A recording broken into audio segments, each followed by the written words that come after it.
We will chant up to 22 today. Bhaj Govindam, Bhaj Govindam, Govindam Bhaj Mudhamate, Samprapte Sannihite Kale, Nahi Nahi Rakshati Dukrim Karne, Bhaj Govindam, Bhaj Govindam, Govindam Bhaj Mudhamate, Mudhajahi dhanagam trishnam Kuru satbuddhim manasi vitrishnam Yallabhase nij karmopatam Vittam tena vinodaya chittam Bhaj Govindam, Bhaj Govindam Govindam Bhaj Mudhamate, Nari Stana Bharanabhi Desham Drishtva Maga Mohavesham Etanamansava Sadivikaram Manasi Vichintaya Varam Varam Bhaj Govindam, Bhaj Govindam, Govindam Bhaj Mudhamate, Nalini Dalagata Jalamati Taralam Tattvajivitamatishaya Chapalam Vidhi Vyatyabhimanagrastam Lokam Shokahatam Cha Samastam Bhaj Govindam, Bhaj Govindam, Govindam Bhaj Mudhamate, Yavad Vittoparjanasa Tahatavat Nija Parivaro Rakta Paschat Jivati Jara Jara Dehe Vartam Kopina Chati Gehe Bhaj Govindam, Bhaj Govindam, Govindam Bhaj Mudhamate, Yavad Vittoparjanasa Tahatavat Nija Parivaro Rakta Paschat Jivati Jara Jara Dehe Vartam Kopina Prachati Gehe Bhaj Govindam, Bhaj Govindam, Govindam Bhaj Mudhamate, Balastavat Krida Saktah Tarunastavat Taruni Sakta Vradhastavat Chinta Sakta Parame Brahmani Kopina Sakta, Bhaj Govindam, Bhaj Govindam, Govindam Bhaj Mudhamate, Kate Kanta Kaste Putraha Samsaro Yamativa Vichitra Kasyatvam Ka Kuta Ayata Tattvam Chintaya Tadiha Bhrata, Bhaj Govindam, Bhaj Govindam, Govindam Bhaj Mudhamate, Satsangatve Nisangatvam Nisangatve Nirmohatvam Nirmohatve Nischalatatvam Nischalatatve Jivanamukti, Bhaj Govindam, Bhaj Govindam, Govindam Bhaj Mudhamate, Vayasigate Kama Vikara Shushke Nire Kakasara Kshire ते का परिवारो ज्ञाते तत्त्वे कः संसार भज गोविन्दं भज गोविन्दं गोविन्दं भज मूढमते दिन्यामिन्यौ सायं प्रातः शिशिरवसन्तौ पुनरायात कालक्रीडति गच्छति आयु तदपि न मुञ्चति आशावायु भज गोविन्दं भज गोविन्दं गोविन्दं भज मूढमते काते कान्ता धनगतचिन्ता वातुलकिं तव नास्ति नियन्ता त्रिजगति सज्जन संगति रेखा भवति भवार्णवतरणे नौका भज गोविन्दं भज गोविन्दं गोविन्दं भज मूढमते जटिलो मुण्डीलुञ्चितके शहकाशायाम्बर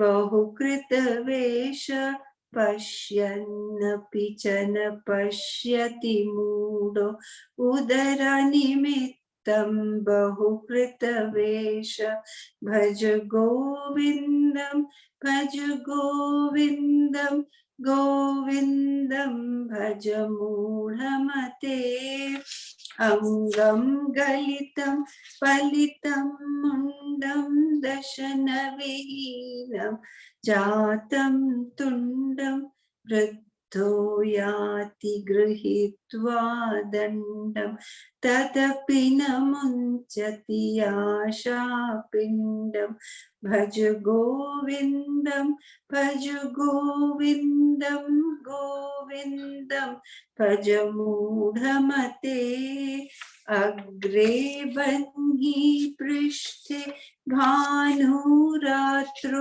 चुबुक समर्पित जानु करुतल भिक्षा तरुतल वास तदपि न मुञ्चति आशापाश भज गोविन्दं भज गोविन्दं गोविन्दं भज मूढमते कुरुते गंगा सागर गमनं व्रतपरिपालनमथवा दानं ज्ञानविहीन सर्वमतेन मुक्ति न भजति जन्मशतेन भज गोविन्दं भज गोविन्दं गोविन्दं भज मूढमते सुरमन्दिर तरुमूलनिवा सहशय्या भूतलम् अजिनं वास सर्वपरिग्रह भोग त्याग कस्य सुखं न करोति विराग भज गोविन्दं भज गोविन्दं गोविन्दं भज मूढमते योगरतो वा भोगरतो वा संगरतो वा संगविहीन यस्य ब्रह्मणि रमते चित्तं नन्दति नन्दति नन्दत्येव भज गोविन्दं भज गोविन्दं गोविन्दं भज मूढमते भगवद्गीता किञ्चिदधीता गंगा जललवकणिका पीता सकृदपिये न मुरारिचमर्चा क्रियते तस्य यमेन न चर्चा भज गोविन्दं भज गोविन्दं गोविन्दं भज मूढमते Punarapi jananam, punarapi maranam, punarapi janani jatare shayanam iha samsare bahudustare kripiya pare pahi murare. Bhaj Govindam, Bhaj Govindam, Govindam, Bhaj Mudhamate, Ratyacharpata Virachita Katha Punya Punya Vivarjita Pantha Yogi Yogani Yojita Chitto Ramate Balonmatavadeva. Bhaj Govindam, Bhaj Govindam, Govindam, Bhaj Mudhamate.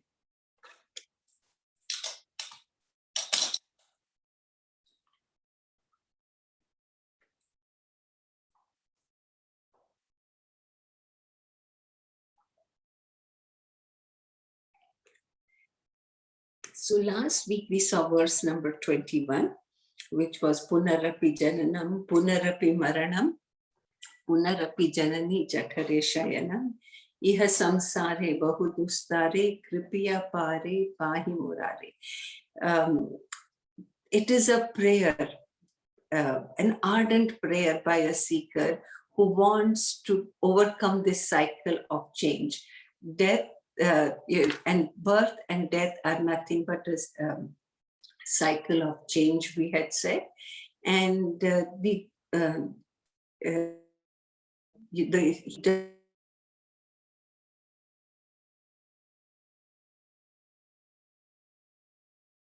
Lord, please take me across this ocean of change.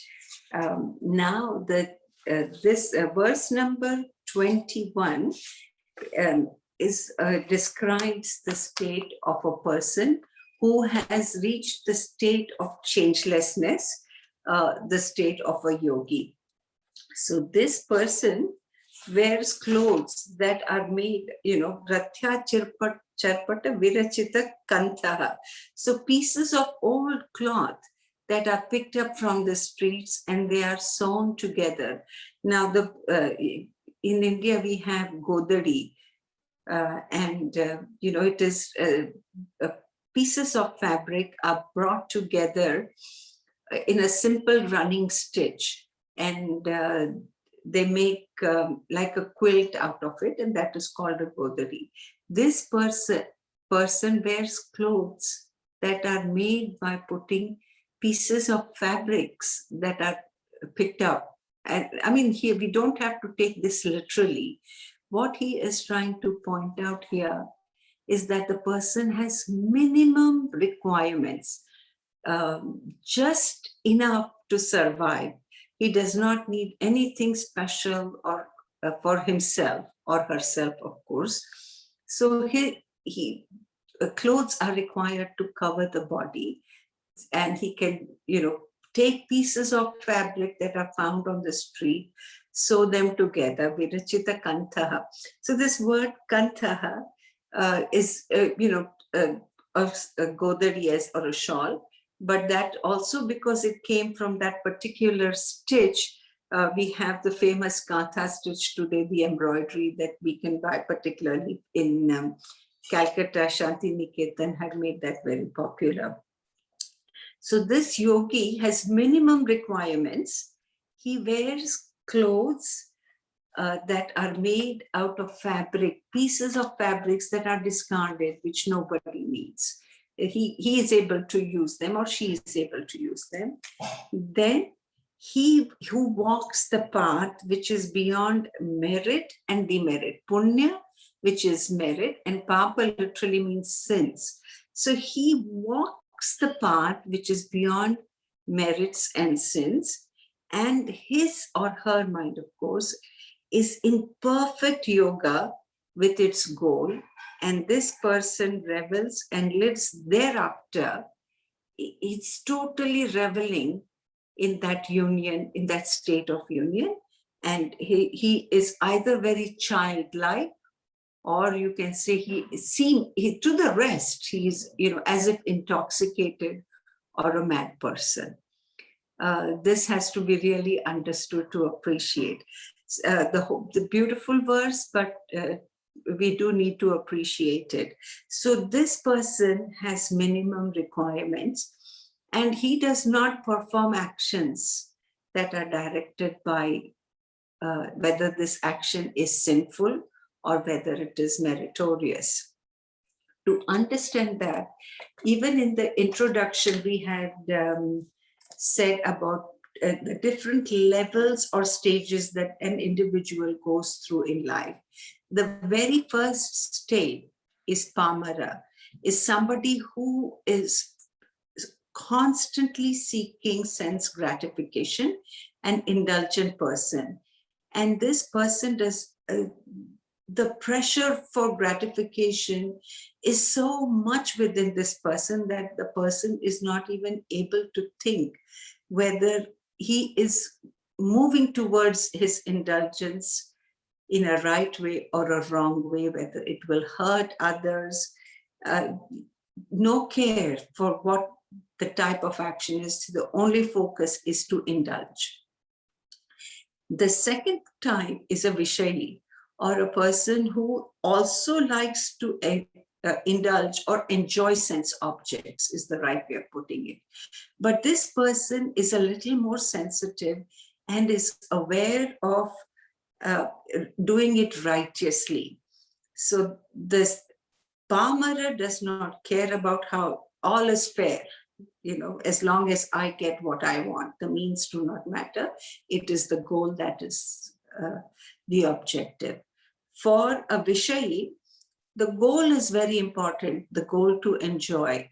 But at the same time, there is an awareness of doing it in an ethical and a rightful manner. The third level or the third type is a sadhaka or a seeker.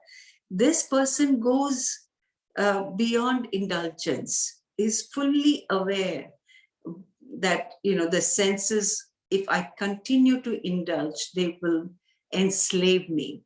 So he or she, of course, tries to go beyond indulgence, but engages to purify the mind. So when you want to purify the mind, you also take on actions that will lead you to that. So what is called a meritorious, you take on meritorious actions and you avoid sinful actions. Sinful actions lead to disturbance of the mind. Now, of course, so what the other thing, I will talk about it a little more, but punya, meritorious actions are again done for what reason? For many, it is done so that they will go to heaven. And, the question that can be asked is, has anybody seen heaven and hell? Is it a geographical location that one can go to? That is a debatable point, and we don't need to engage into that here. But heaven and hell are right here now. It depends upon the state of our minds. If we have a peaceful mind that is joyful and blissful, we are in heaven. If we have an agitated and a disturbed mind, we are in hell. Sin is an action that leads to disturbance of the mind. No action can be said to be sinful or meritorious. 99% of the time, it is the intent behind the action that is, which makes for the act being sinful or meritorious. We have said that even earlier, that if in anger you cut off someone's arm, just in a fit of rage, that is a sinful act. But there's a physician or a surgeon who skillfully removes an arm that has gangrene in it, that act becomes a meritorious act. So there is no particular action that can be said to be sinful or meritorious, but If we were to speak about it, then how do we decide what is a meritorious act? First of all, of course, it is the intent, but then performing our daily duties and obligations without compromise.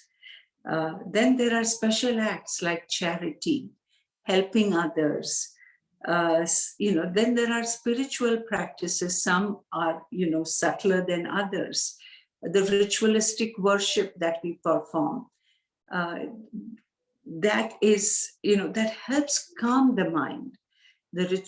And again, as I said, we're not, this is not the platform to debate about whether there will be a heaven or hell, and by doing certain rituals, whether we will get to go there or not. The key thing here is to realize how we can, our minds, how we can make them more peaceful and blissful. And then we can connect to that divinity which is inherent within us. So these ritualistic acts will also help us purify the mind.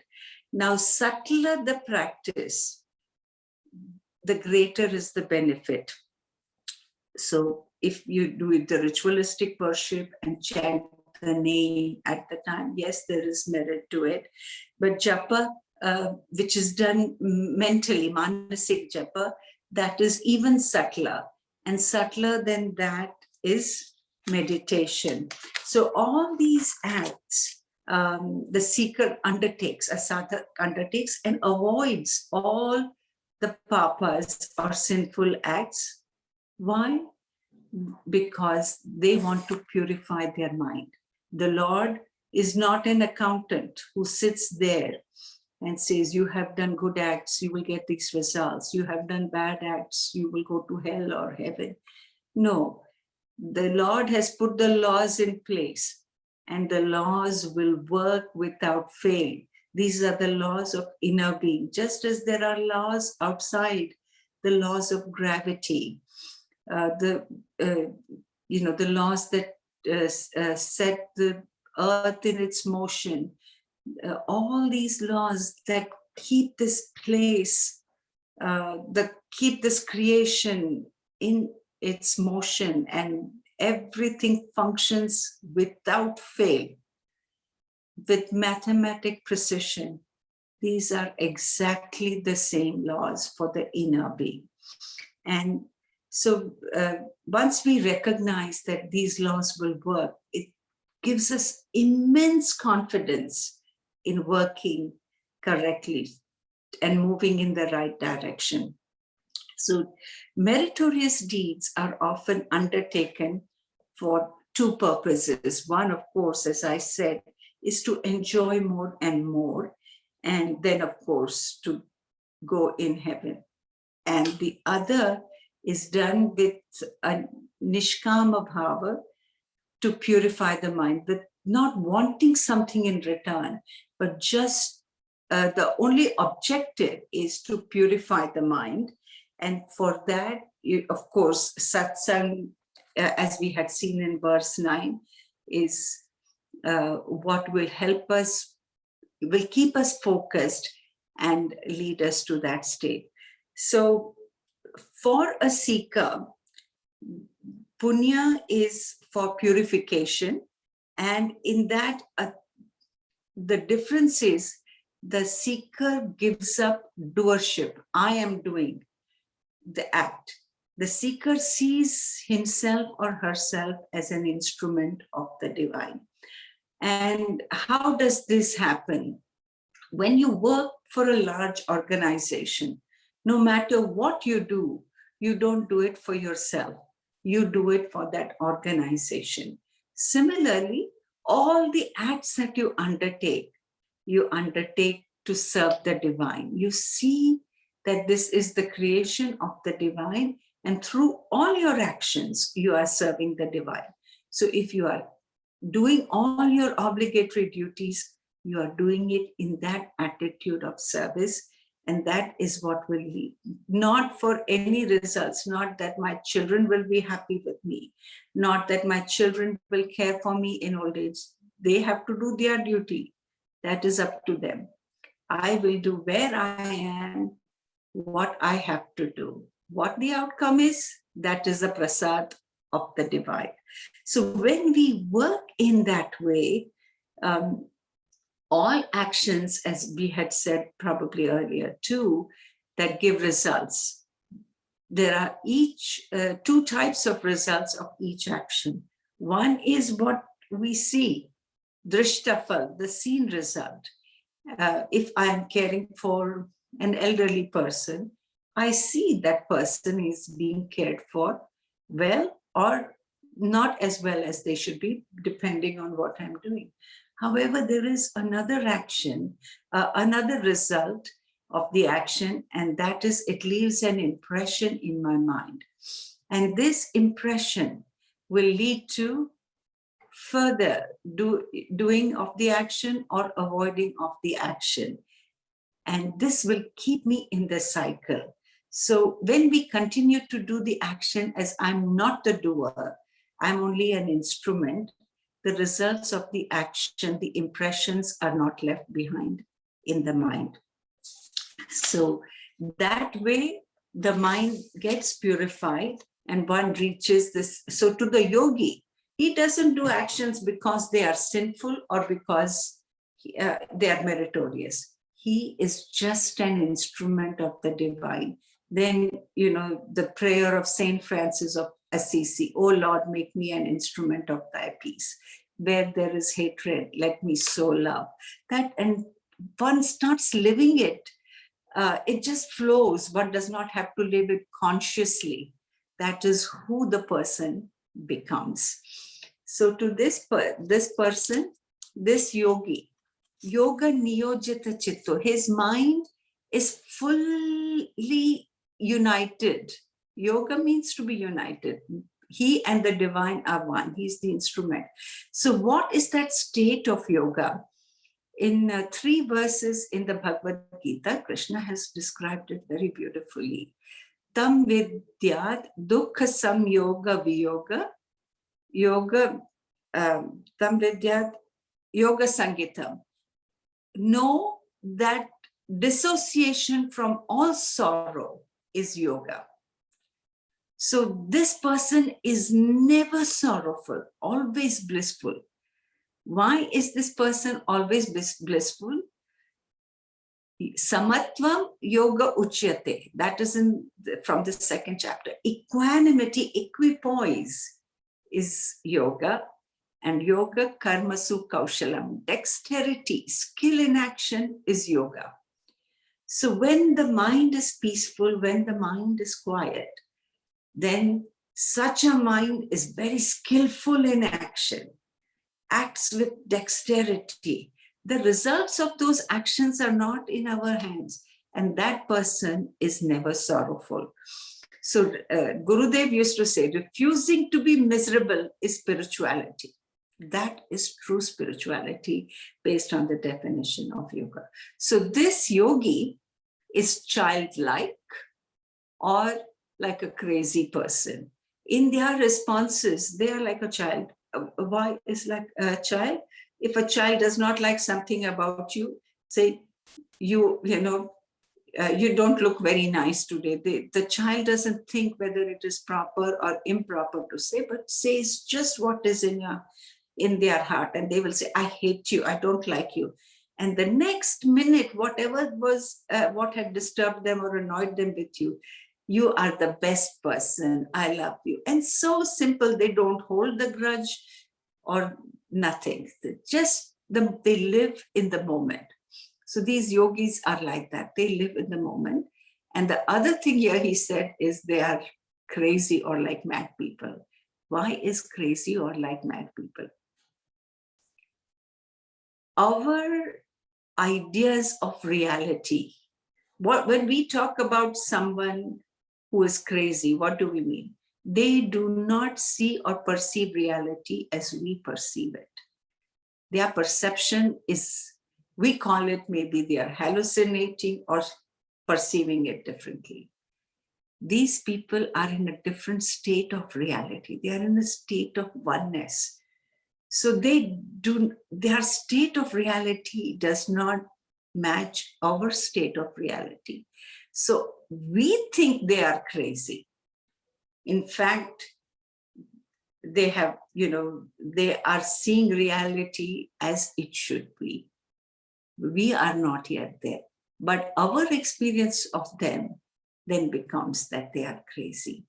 So this is how a Siddha Purusha person is. And this is this, we don't have to take it literally. So, oh, I have too many needs and I cannot be a Siddha Purusha or a Siddha person. That person has minimum requirements. Does not mean one has to go and start picking pieces of fabric from the street to live that way. One has to have, the whole purpose here and the whole point is simple living and high thinking is the way of life of a Siddha or a yogi. That completes this verse. We'll take the next one next class. We'll say our concluding prayers and then meet for a few seconds.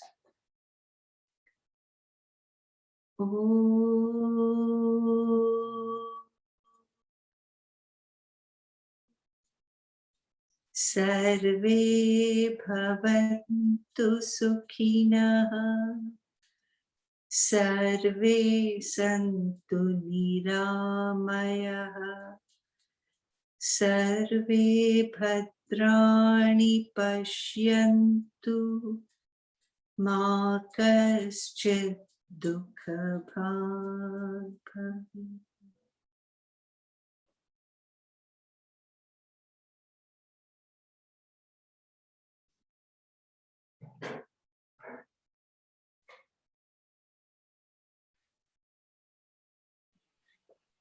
Perfect timing, 4 minutes left. Oh, good. Meena? Yes? I wanted to ask you, in the sort of Catholic religion, Yes. they say that good intention paves the way to hell. Good intention paves the way to hell? Oh, really? Yeah. Yes, but I've always been struck by this because in the Eastern, in the Buddhist and amongst Hindus, intention is very important. Yes. So I just was wondering where this comes from. Good. I would have to know the full context for me to think about it, but I will check with some Catholics who I know. Anyway, while I'm speaking to you right now, Meera, there is a beautiful book I'm reading, and it is on some of the Catholic saints. One is Seeing with the Eyes of Love. This is a commentary by Eknath Easwaran. It is a commentary on one chapter from The Imitation of Christ. Beautifully done book. Mm-hmm. Wait, can you repeat it? I'll send you the. Okay. Yeah. There are 3 books. I can't get the other 3 names right now, but so beautifully. He brings Vedanta into Christianity. Yes, because I've always thought that basically all religions, the essence of all religions is the same, really. Yes. But I've tried to reflect on this, but I haven't. I haven't, as you say, I do not know the context in which it's said. But I'm only thinking that, if you do an action with intent that causes harm, it leads to disturbance. And any intent, if it is a selfish intent, it can lead to disturbance. And they are probably referring to selfish intent. If it is not a selfish intent, it is, an act that flows through you. You become an instrument. So that is what intent usually has selfishness associated with it. But we have even refined it a little further, that even if it is the physician who does a surgery, he may be doing it why? To maybe earn a livelihood, maybe to become the best surgeon, so be skillful. But the intent may be a little more than just helping the patient. Mhm. So that's where then the disturbance can come to the mind, right? I Yeah. didn't do, and then the result of the action, the impression is left in the mind. And that impression which is left in the mind is the sin. Mhm. So that is why they must be saying that intent leads to sin. But we are saying that intent will also lead to purification if that intent initially is to purify the mind, and then you surrender the intent as well. Does that kind of clarify? Yes, a bit, but I mean, they say good intent. Yes, I know. Because it will leave an impression in the mind. The whole point is we are trying to work towards getting away. That's why we say serving. Remember the example I gave is when you work for a corporation, it's your intent doesn't matter. It's the intent of the corporation that matters. When, right? Similarly, when you work, serve the Lord, your intent is no longer